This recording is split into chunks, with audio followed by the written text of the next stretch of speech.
menindaklanjuti surat edaran Wali Kota Kupang tentang pemberlakuan pembatasan kegiatan masyarakat atau PPKM level 2 di Kota Kupang, maka tim Gembala atau DPJ telah memutuskan ibadah Natal 25 Desember dilaksanakan di rumah masing-masing bersama keluarga dengan menggunakan liturgi yang disiapkan gereja. Dan pada besoknya Minggu 26 Desember akan kembali beribadah di gedung gereja dengan pembatasan jumlah kehadiran jemaat. Ibadah dilaksanakan 2 kali, yaitu pada jam 8 pagi untuk ibadah pertama dan jam 10 pagi untuk ibadah kedua. Mohon jemaat dapat memahami kondisi ini dan kita bersama-sama terus meningkatkan kewaspadaan serta mematuhi protokol kesehatan. Perayaan Hari Ibu dan Natal bersama Shine Regional 5 akan dilaksanakan melalui Zoom pada hari Rabu 22 Desember jam 18 atau jam 6 sore. Untuk mengikuti acara tersebut, para Shiners diharapkan mendaftar ke nomor hotline gereja demi memudahkan panitia dalam menginput data untuk door prize. Melalui tema mujizat di dalam keadaan sulit, panitia menghadirkan 2 narasumber yang akan memberkati Shiners dengan pengalaman rohani yang luar biasa bersama Tuhan. Bagi Shiners yang tidak memiliki aplikasi Zoom, panitia menawarkan Zoom secara kelompok yang dilaksanakan di gereja. Untuk itu, silakan mendaftar selesai ibadah ke Saudari Lucy dan Saudari Vivi atau langsung mendaftar melalui nomor hotline gereja 0813 3824 8080.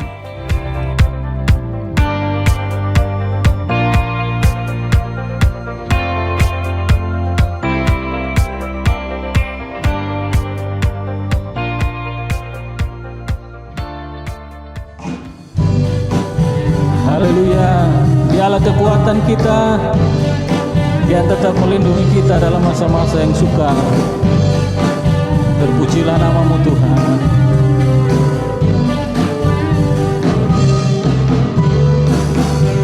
Hanya Kau milikku di surga, tiada yang ku ingini di bumi, hanya Kau.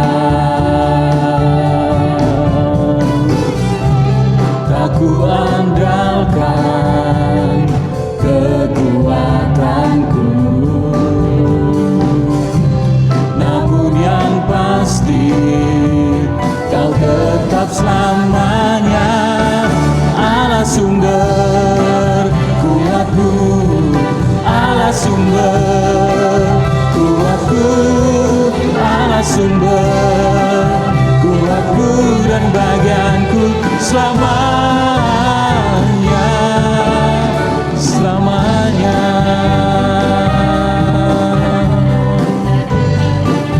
Yes. Hanya Kau milikku di surga, tiada yang ku ingini, tiada yang ku ingini di bumi, hanya Kau. Tak ku andalkan, tak ku andalkan kekuatanku, namun yang pasti Kau nyanyi sama-sama. Allah sumber, Allah sumber kuatku, Allah sumber kuatku, Allah sumber kuatku dan bagianku selamanya. Allah sumber kuatku, Allah sumber kuatku, Allah sumber kuatku dan bagianku selamanya.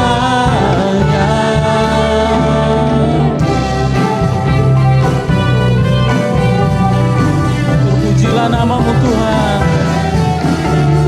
Kau kekuatan kami. Mari nyanyikan sama-sama.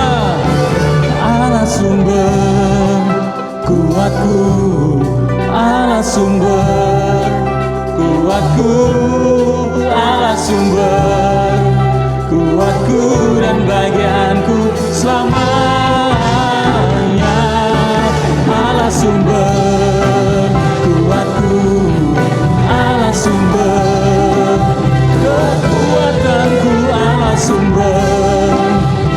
kuatku dan bagianku, selamat Allah sumber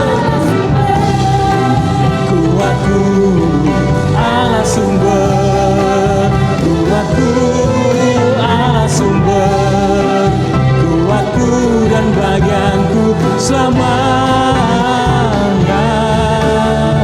selamanya, selamanya,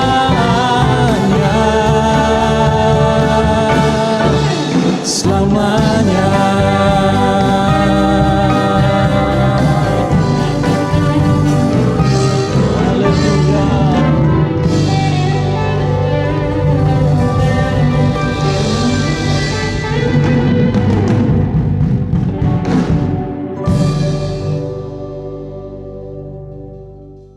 Kau Allah kami Tuhan, dan kami mempercayai Engkau, Bapa kami yang kekal. Kami berikan segala pujian dan hormat dan kemuliaan bagi Engkau. Kau yang ada di tengah-tengah kami, terpujilah nama-Mu Tuhan.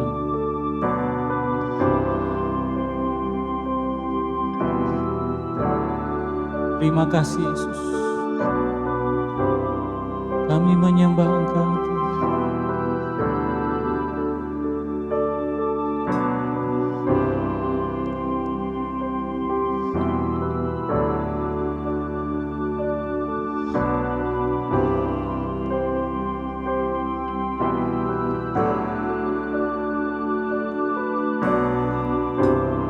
Bapa-Ku yang kekal, Pencipta yang esa, Maha Kuasa, dikandung Roh Kudus, Yesus Kristus datang, Kau Juru Selamatku. Ku percaya Allah Bapa, ku percaya Sang Putra, ku percaya Roh Kudus-Mu, Kau Allah Tritunggal. Ku percaya kebangkitan ada dalam kita, ku percaya dalam nama Yesus.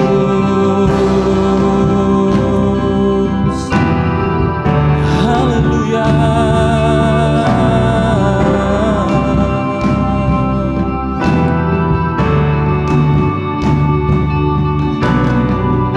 Hakim dan pembelah disalib sengsara,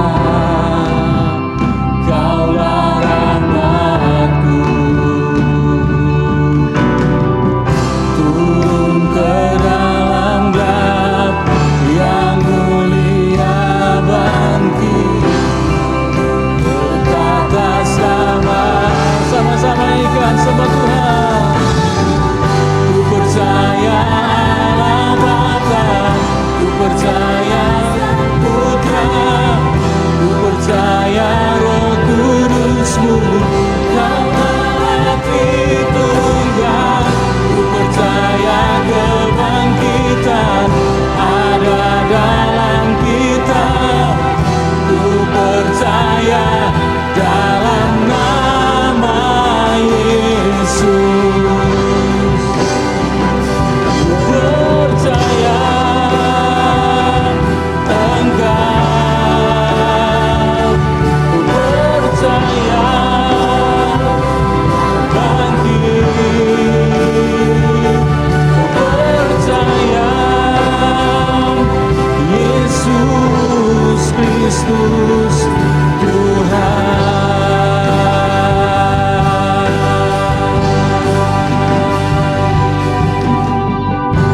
Percaya hidup kekal, lahirnya anak darah, orang kudus bersekutu, gereja yang kudus.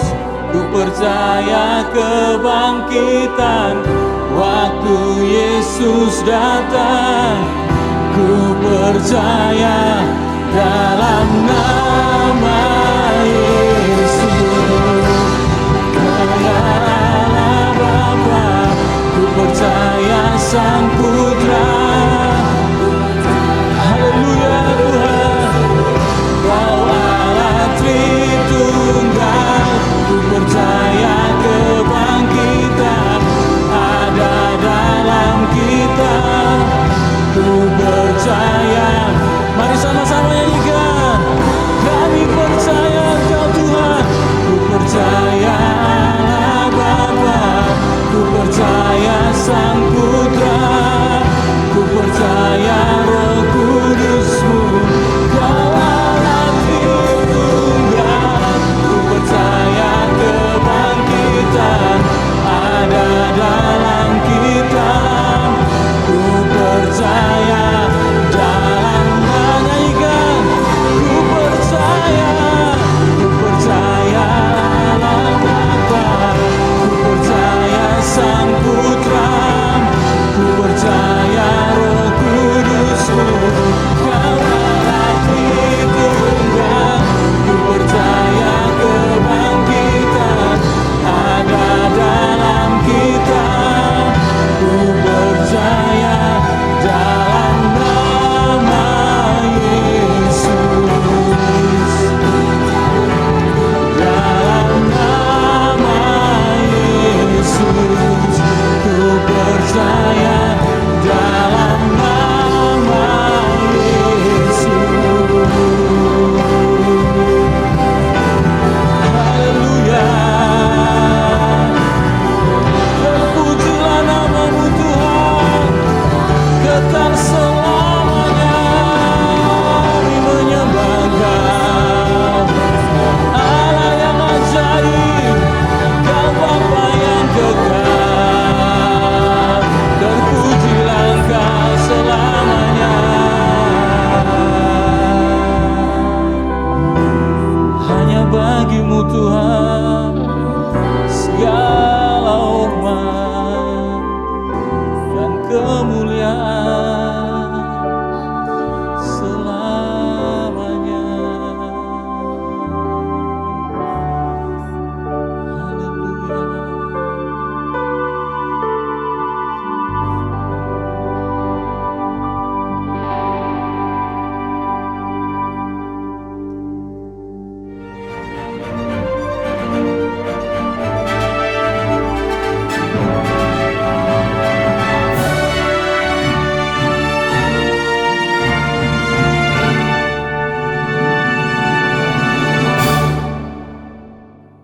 Shalom, selamat pagi saudara-saudara sekalian yang kekasih dalam Tuhan kita Yesus Kristus. Di pagi hari ini kita akan belajar dari firman Tuhan dengan tema atau judul pada pagi hari ini adalah harapan di tengah kemustahilan. Sebelum kita mulai akan pembacaan Alkitab dan akan mulai menyampaikan firman Tuhan ini, mari kita berdoa. Kita berdoa. Tuhan Yesus, Bapa di surga, terpujilah nama-Mu. Kami bersyukur dan berterima kasih atas segala kebaikan dan kemurahan-Mu. Jika di pagi hari ini Bapa telah memberikan kesempatan bagi hamba-Mu untuk menyampaikan akan berita kebenaran-Mu, kami mohon urapi akan hamba-Mu. Hamba-hamba Tuhan yang sementara mendengarkan akan firman ini, Tuhan juga memberkati mereka. Terima kasih Bapa. Dengan sukacita hamba akan menyampaikan berita kebenaran ini di dalam nama Tuhan Yesus Kristus. Haleluya. Amin. Saudara-saudara sekalian, mari kita membaca dari Yesaya pasal 8 ayat 23 dan 9, pasal 9 ayat 1 dan ayat yang kelima. Yang demikian bunyi firman Tuhan. Tetapi tidak selamanya akan ada kesuraman untuk negeri yang terimpit itu. Kalau dahulu Tuhan merendahkan tanah Sibilon dan tanah Naftali, maka di kemudian hari Ia akan memuliakan jalan ke laut, daerah seberang sungai Yordan, wilayah bangsa-bangsa lain. Bangsa yang berjalan di dalam kegelapan telah melihat terang yang besar. Mereka yang diam di negeri kekelaman, atasnya terang telah bersinar. Ayat yang kelima, sebab seorang anak telah lahir untuk kita, seorang putra telah diberikan untuk kita. Lambang pemerintahan ada di atas bahunya, dan namanya disebutkan orang penasihat ajaib, Allah yang perkasa, Bapa yang kekal, Raja damai. Demikian firman Tuhan. Saudara-saudara yang kekasih dalam Tuhan kita Yesus Kristus, satu pertanyaan yang sangat penting yang perlu saudara renungkan, yaitu apakah Yesus seorang pembohong atau seorang yang tidak waras?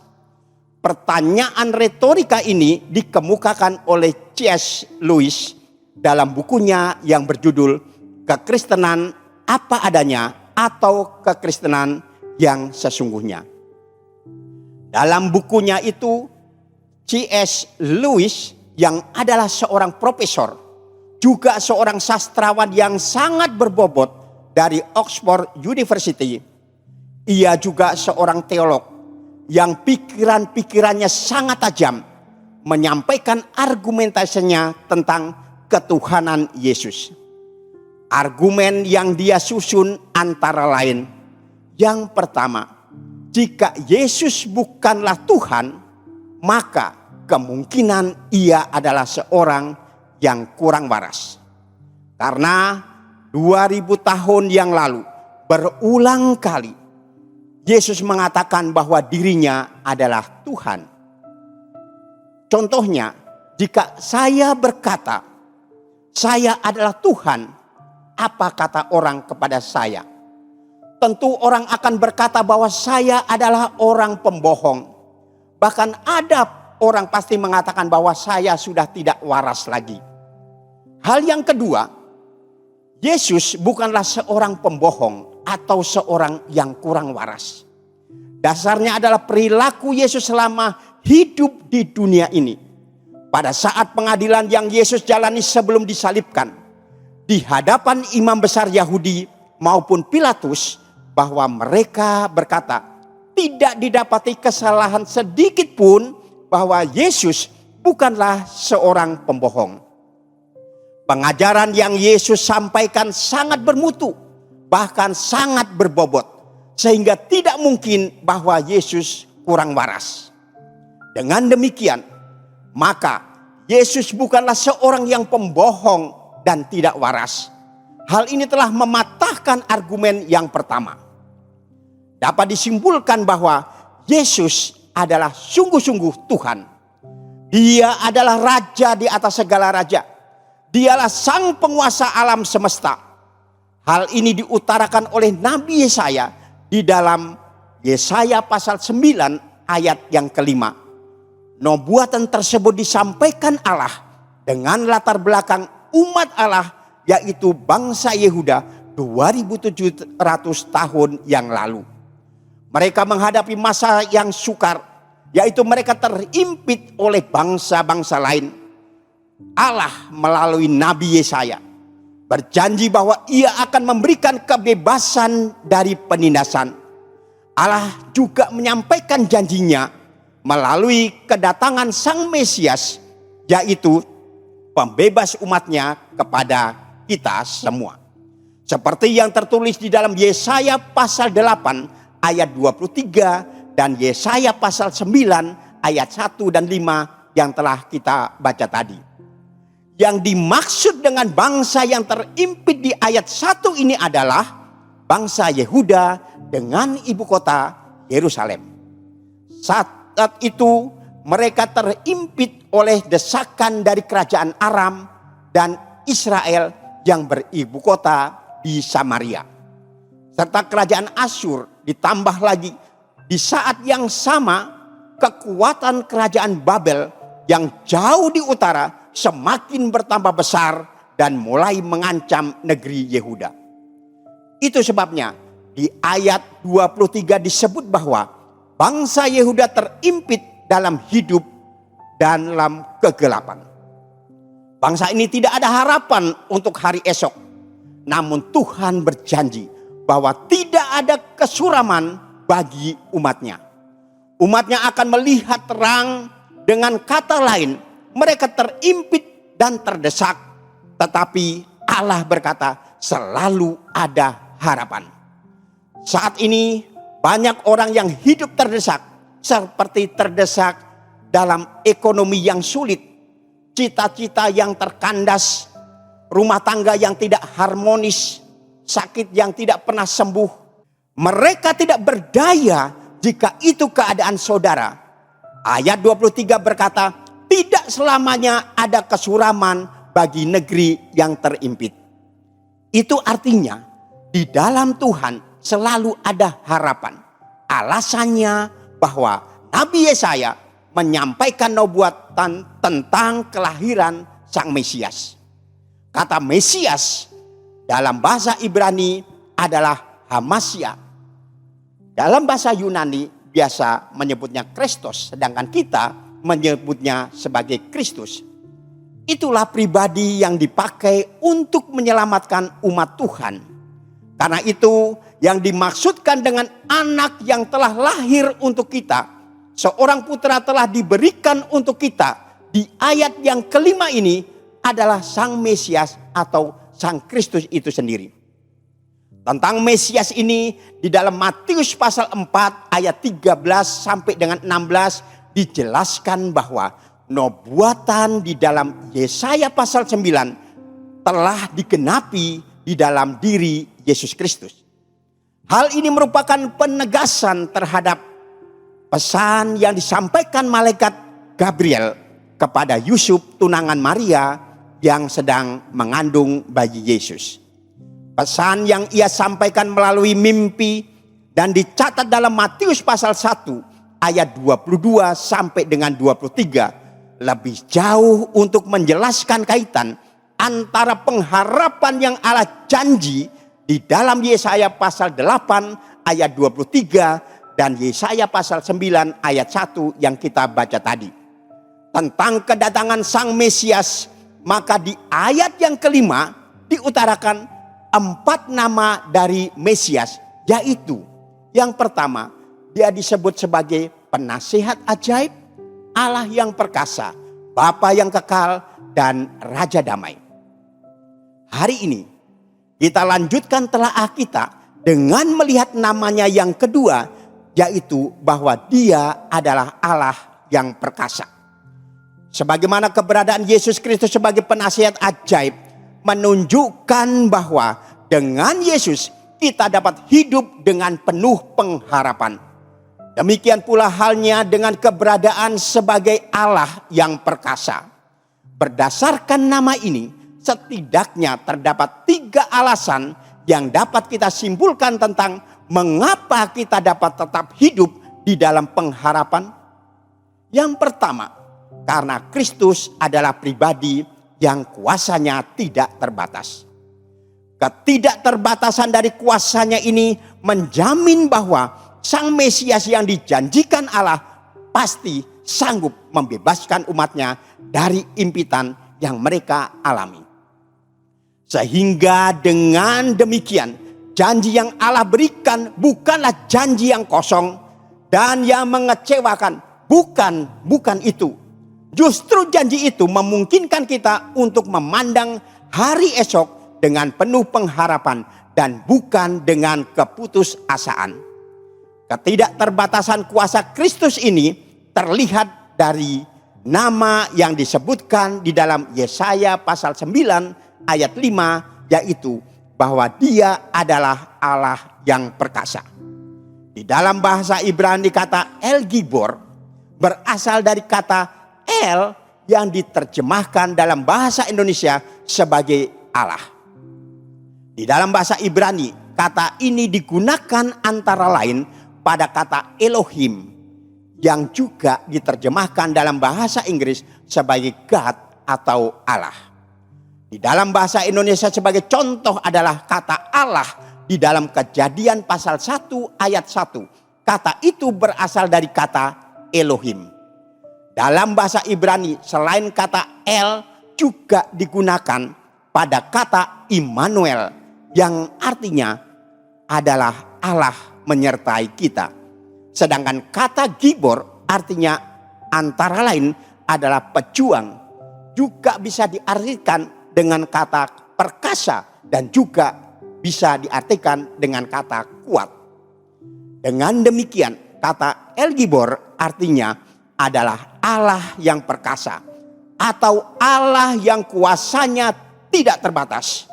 Kalau Dia yang kuasanya tidak terbatas itu yang menolong kita, maka di dalam situasi yang sukar apapun kita tidak perlu merasa khawatir. Namun kita dapat melewatinya dengan penuh pengharapan. Kuasa Kristus tidak pernah berubah sebab tiada yang mustahil bagi Dia. Bahkan Ia tetap sanggup melakukan mujizat sampai hari ini. Ada pada saat ini menjelang COVID, kami tidak beribadah di gereja. Namun kami beribadah di rumah masing-masing. Kami dari anggota Kesan dan juga beberapa tetangga kami undang untuk beribadah.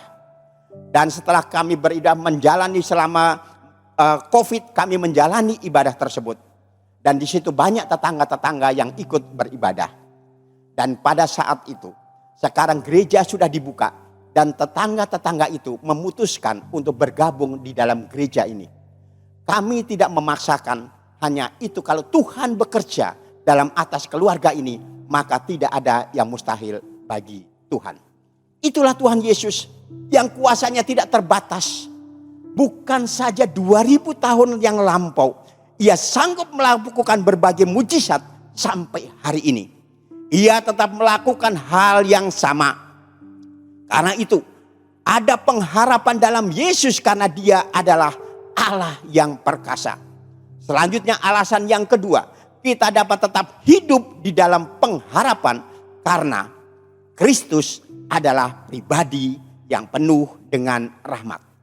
Rahmat atau belas kasihan dari Sang Mesias atau Kristus ini menyebabkan kita mampu hidup dengan penuh pengharapan dan bukan dengan keputusasaan.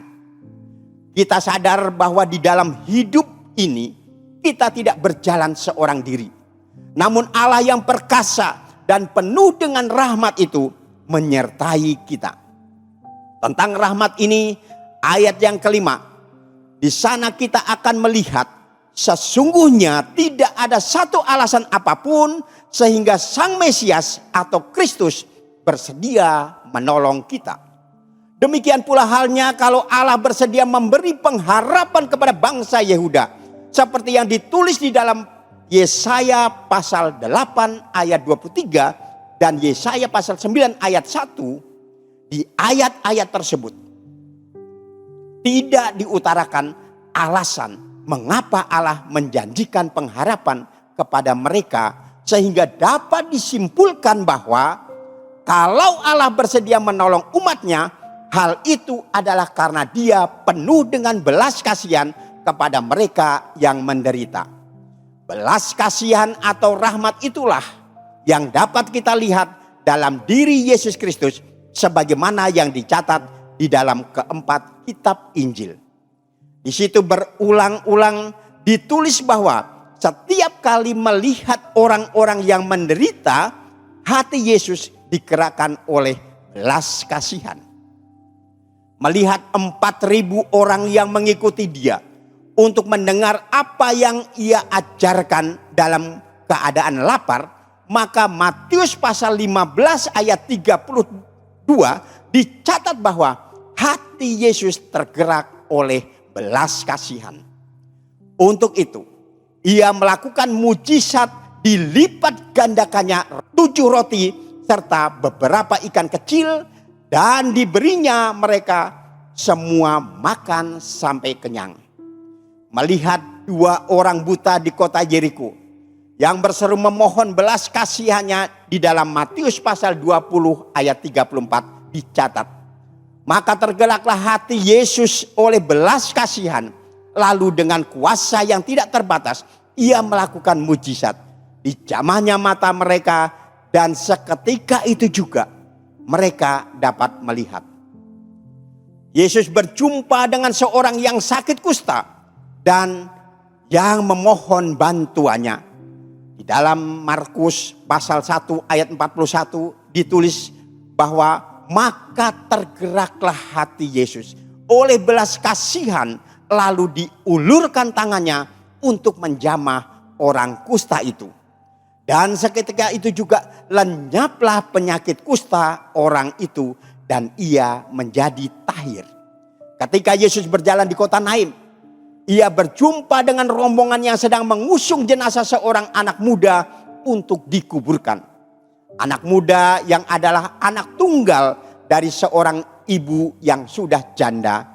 Dalam Lukas pasal 7 ayat 13 ditulis ketika melihat janda itu, maka tergeraklah hati Yesus oleh belas kasihan. Ia pun menghampiri usungan yang berisi jenazah dari sang anak muda, disentuhnya usungan itu dan dibangkitkannya anak muda tersebut dari kematian. Semua peristiwa ini menunjukkan bahwasannya sebagai Allah yang perkasa, bukan hanya kuasa Yesus bersifat tidak terbatas, tetapi juga dia adalah pribadi yang penuh dengan rahmat atau belas kasihan. Setiap kali ia bertindak dengan kuasa yang tidak terbatas, hal itu adalah karena hatinya digerakkan oleh belas kasihan. Bukankah ini yang membedakan antara Kristus dengan manusia pada umumnya? Kebanyakan orang walaupun mampu, namun mereka tidak mau menolong orang lain yang sedang menderita. Mereka tidak berbuat apa-apa untuk menolong orang lain yang menderita. Walaupun sebenarnya mereka sanggup untuk melakukannya. Tetapi tidak demikian halnya dengan Yesus sebagai Allah yang perkasa. Ia mampu menolong mereka yang menderita, namun dengan rahmat yang besar, ia juga menolong mereka.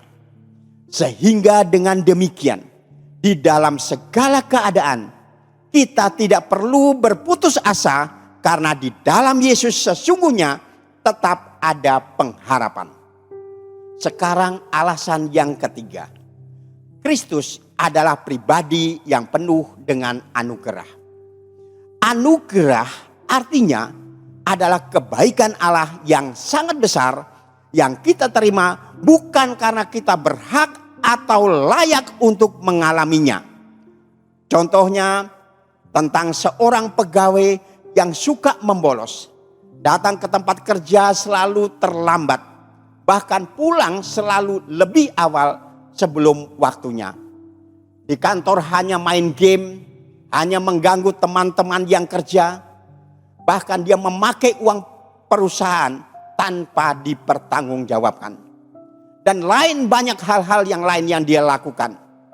Tetapi pada saat satu ketika majikannya memanggil orang tersebut. Dia mengatakan kepada pegawai tersebut, saya tahu bahwa kamu adalah pegawai yang sangat malas. Kamu adalah pegawai yang tidak mempunyai dedikasi yang baik. Dan hari ini saya akan menaikkan gaji kamu hari ini juga. Itulah yang disebut sebagai anugerah. Kalau ia menerima kebaikan dari majikan, hal itu bukan karena ia pantas dan bukan karena ia berhak. Tetapi karena kemurahan hati atau anugerah dari sang majikan. Demikian pula kalau Allah yang perkasa rela lahir sebagai seorang manusia dengan tujuan untuk membebaskan umat manusia dari impitan kehidupan yang mereka alami. Yesus lahir untuk menyelamatkan manusia yang seharusnya binasa oleh karena dosa-dosa mereka. Itulah anugerah yang melampaui batas akal kita untuk mencernanya. Kalau saudara menyadari pentingnya anugerah dari Allah yang perkasa di dalam Yesus Kristus yang hidup, utarakanlah keyakinan saudara pada kolom komen YouTube channel yang sedang saudara ikuti pada pagi hari ini. Dengan menulis kalimat, di dalam Yesus Kristus Allah yang perkasa, aku dapat tetap hidup di dalam pengharapan. Atau kalimat lain yang mengutarakan keyakinan saudara bahwa di dalam Yesus ada pengharapan. Ya, kelahiran Yesus Sang Mesias merupakan penggenapan nubuatan tentang Sang Allah yang perkasa, yaitu sebagaimana yang dijanjikan di dalam Yesaya pasal 9 ayat yang kelima. Dia adalah Allah yang perkasa, yang kuasanya tidak terbatas, yang limpah dengan rahmat serta anugerah. Bila 2000 tahun yang lampau, Yesus rela lahir sebagai seorang manusia dan kerelaannya untuk berkorban sampai mati di kayu salib membuktikan rahmat dan anugerahnya yang ajaib. Bila 2000 tahun yang lampau, Yesus mampu dan mau menolong orang-orang yang terimpit. Sampai hari ini, ia tetap sanggup dan bersedia untuk melakukannya.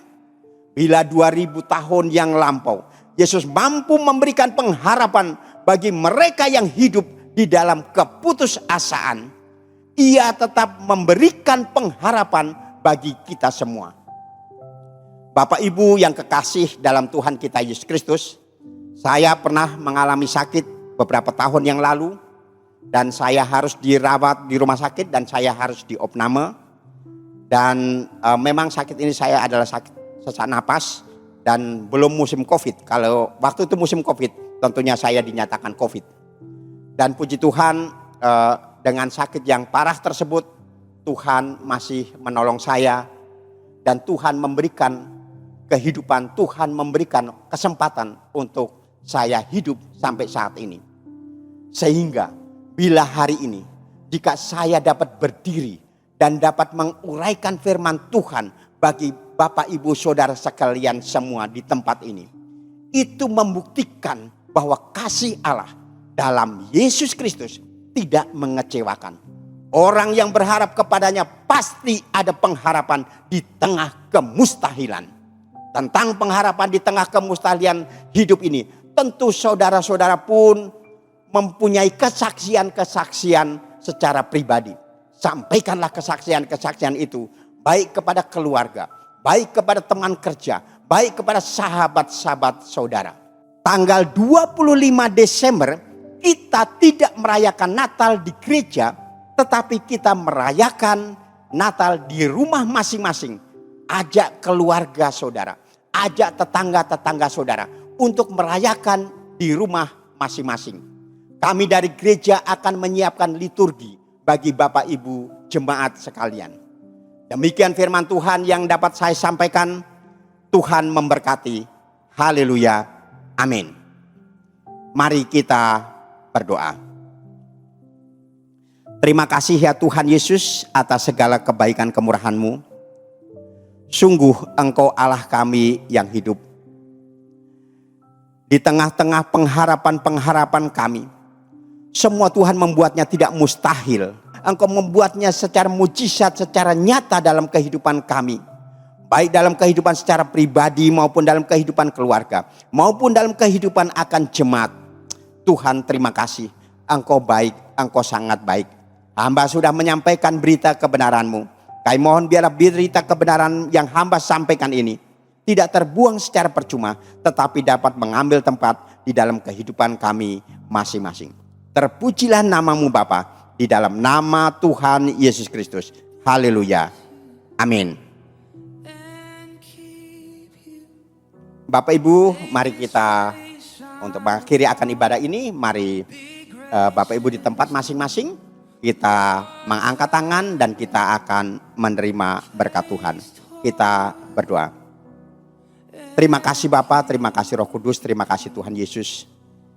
Terpujilah nama-Mu. Kami bersyukur dan berterima kasih di penghujung akan tahun ini. Tuhan masih menyertai kami, masih memberikan kekuatan bagi kami. Terimalah berkat-berkat Tuhan. Kiranya berkat Abraham, Ishak dan Yakub, berkat daripada Tuhan kita Yesus Kristus menyertai Bapak Ibu Saudara sekalian mulai dari hari ini terus kekal sampai selama-lamanya. Berkat ini akan kami terima hanya di dalam nama Tuhan Yesus Kristus. Haleluya. Amin. Kuatku, Allah sumber, kuatku, Allah sumber, kuatku dan bagianku selama